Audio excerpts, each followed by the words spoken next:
Now, everybody in the administration practically has a different story about the Trump tax hike. So I'm interested in knowing what the story is today.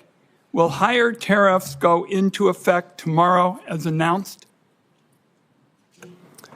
Senator, yes, they're scheduled to go into effect.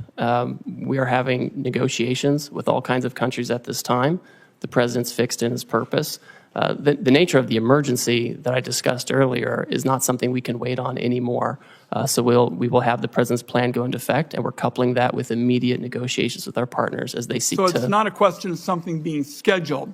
You're committing this morning that they're going to go into effect. This is what the president has said, Senator. For how many countries? I understand it's over 50. That are negotiating with Yeah. us. We have about 50 that have come to speak with us, and I'm constantly talking to my counterparts.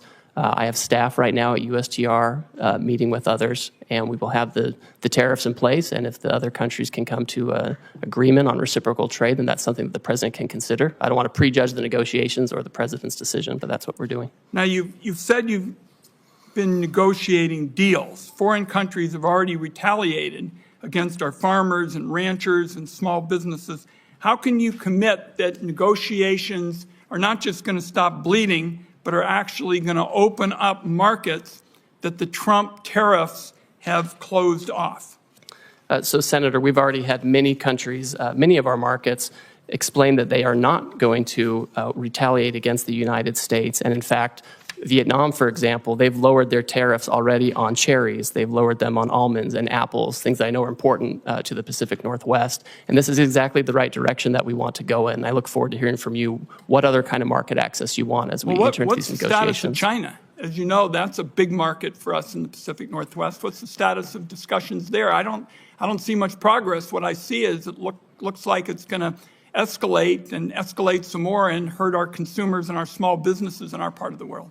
Well, Senator, unfortunately, China for many years seems to be choosing its own path on market access. Again, they have agency in this. They elected to announce retaliation.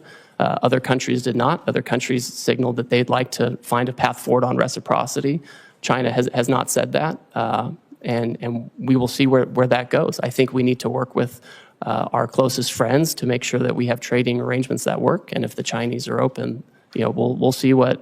But they haven't signaled that at all. So I don't think that's in the very near term with China.